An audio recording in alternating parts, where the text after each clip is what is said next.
بسم اللہ الرحمن الرحیم۔ السلام علیکم معزز سامعین، زیر سماعت کانٹینٹ میں انشاءاللہ میں تبلیغی جماعت کی کچھ کارگزاریاں آپ حضرات کے گوش گزار کروں گا۔ چنانچہ متحدہ عرب امارات سے ایک جماعت 40 دن کے لیے روس میں تبلیغ کی غرض سے گئی تو جس مسجد میں ان کی تشکیل ہوئی، بدقسمتی سے اس کا تالا بھی زنگ آلود ہو چکا تھا۔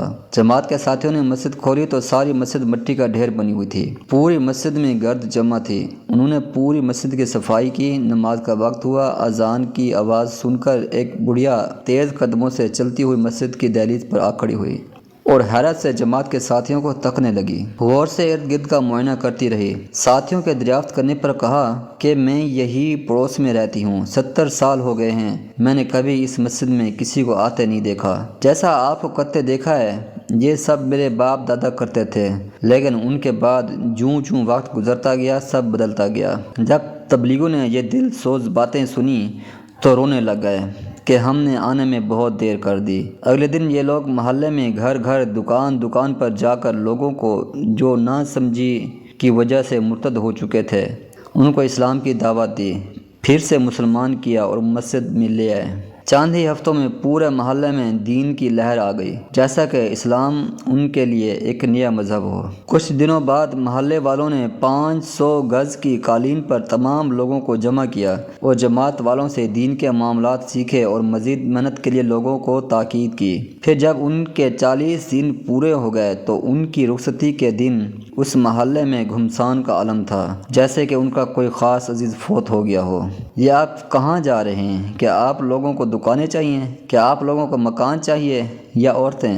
دکان مکان کا بندوبست ہمارے ذمہ ہے، ہم اپنی بیٹیوں کے نکاح آپ سے کرنے کے لیے تیار ہیں، بس آپ لوگ ہمارے ساتھ رہ کر ہمارے اسلام سے متعلق مزید رہنمائی فرمائیں۔ تو جماعت والوں نے ان کو اپنی ترتیب سے متعلق بتایا، لیکن وہ نہ مانے۔ وہ لوگ باضد تھے کہ آپ لوگ واپس نہ جائیں، کہیں پھر سے ہماری نسلیں تباہ نہ ہو جائیں۔ تبلیغیوں نے اپنی مجبوریاں اور تقاضے بتائے تو بالآخر اس بات پر وہ آمادہ ہو گئے کہ ہم لوگ جاتے ہی ایک دوسری جماعت بھیجنے کے لیے اپنے مرکز میں درخواست کریں گے۔ اس طرح سے یہ جماعت اللہ کی راہ سے واپس اپنے گھروں کو لوٹ آئی۔ امریکہ میں قریباً 52 صوبے ہیں۔ وہاں کے لوگ جب برائمنڈ میں اجتماع پر آئے تو درخواست کی کہ ہمیں ہر صوبے کے لیے الگ سے ایک جماعت چاہیے جو در در پہنچ کر اسلام کی حقانیت سے لوگوں کو مستفید کریں۔ امریکہ میں ایک جماعت گئی۔ اس جماعت کے 2 لوگ ایک بندے کے پاس دین کی غرض سے پہنچے تو اس نے ایک بندے کا گریبان پکڑ کر کہا، میرے ابو امی بغیر کلمہ پڑھے اس دنیا سے چلے گئے ہیں،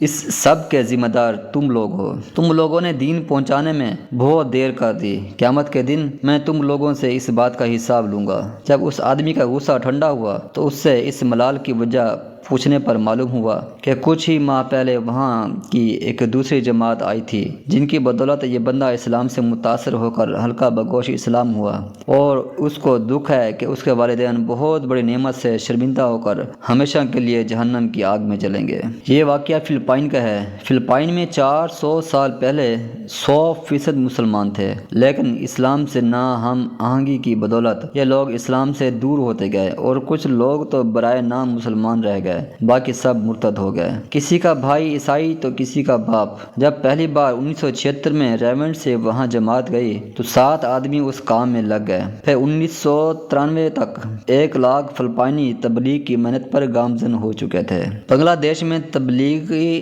اجتماع کے موقع پر ایک فرانسیسی اچانک ممبر پر آ کر کہنے لگا کہ اے لوگو، ہم نے تم لوگوں تک چھوٹی سے چھوٹی اپنی ایجاد بھیجی تاکہ سارے لوگ ہماری جائیداد سے فائدہ اٹھائیں، لیکن تم لوگوں نے مفت کا کلمہ تک ہمارے اجداد سے روکے رکھا، اس کا حساب اللہ تم سے لے گا۔ چند سال پہلے تنزانیہ میں ایک جماعت گئی۔ کچھ ماہ بعد ان کا ایک خط ریونڈ میں موصول ہوا کہ یہاں کے لوگوں میں دین کی اتنی طلب اور پیاس ہے کہ ایک دن میں 3000 لوگوں نے اسلام کی دعوت قبول کر لی، اور جب وہ جماعت سال پورا کر کے واپس آئی تو کارگزاری میں بتایا کہ ایک سال میں 20,000 لوگ مسلمان ہوئے ہیں۔ ماشاءاللہ۔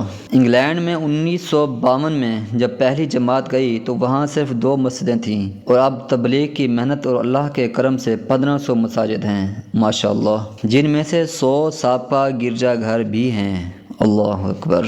انگلینڈ والوں کا کہنا ہے کہ وہاں اب گرجا گھر بہت کم رہ گئے ہیں۔ جب بھی کوئی گرجا گھر فروخت ہونے لگتا ہے تو مسلمان خریداری میں پہل کرتے ہیں، ایک گرجا گھر کی خریداری پر ایک ہندو نے مندر بنانے کے لیے قیمت میں چڑھائی کر دی تو مسلمانوں کی عورتوں نے اپنے زیور بیچ کر اس کی رقم ادا کی اور گرجا گھر کی جگہ مسجد تعمیر کرائی۔ اللہ تعالیٰ ان کو اجر دے۔ یاد رہے، گرجا گھروں کی جگہ مسجدوں کی تعمیر کی بڑھتی ہوئی تعداد کی وجہ سے حکومت نے پابندی بھی لگائی تھی۔ اب وہاں گرجا گھر صرف اتوار والے دن کھولے جاتے ہیں، باقی پورا ہفتہ بند رہتے ہیں۔ یوگوسلاویہ میں جب پہلی جماعت گئی تو دور دور تک مسجدوں کی عدم موجودگی کی وجہ سے ان کو ہوٹل میں رہنا پڑا، اور اب الحمدللہ دعوت و تبلیغ کی محنت سے وہاں آج 3500 مساجد آباد ہیں۔ ہالینڈ کا موجودہ تبلیغی مرکز پہلے پادریوں کا دینی مدرسہ تھا، جہاں پر پادریوں کو دینی تعلیم دی جاتی تھی۔ لندن میں جو تبلیغی مرکز ہے وہ پہلے عیسائیوں کا گرجا گھر تھا۔ کینیڈا میں پادریوں کا ایک بہت بڑا مدرسہ تھا، لیکن آج وہاں پر قرآن و حدیث کا درس دیا جاتا ہے۔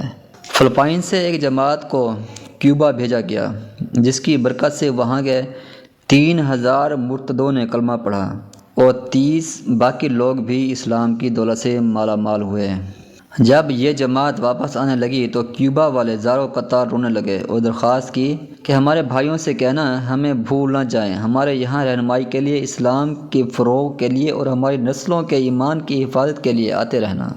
فلپائن میں عورتوں کی ایک جماعت گئی تو ان کا بیان سن کر 60 فلپائنی عورتوں نے وہیں بیٹھ کر اپنے لیے برقعے منگوائے اور واپسی پر برقعوں میں ملبوس ہو کر واپس گھر گئیں۔ انہوں نے اپنے بچوں کو دین کی تعلیم کے لیے ریمنڈ بھیجا۔ جب پتہ چلا کہ دینی تعلیم کے لیے پوری دنیا سے لوگ ریمنڈ کی طرف آ رہے ہیں اور تعداد میں کثرت کی وجہ سے کچھ بچوں کو واپس کیا جا رہا ہے، تو فلپائنی عورتوں کی طرف سے ایک خط موصول ہوا کہ خدارا، ہم نے اپنے زیور بیچ کر بچوں کو دین کی تعلیم کے لیے روانہ کیا ہے، خدا کے لیے ان کو واپس نہ کرنا، ورنہ یہ کبھی بھی دین کو سمجھ نہ سکیں گے۔ دعا ہے کہ اللہ تعالیٰ ہمیں بھی اس راستے میں قبول فرمائے، آمین۔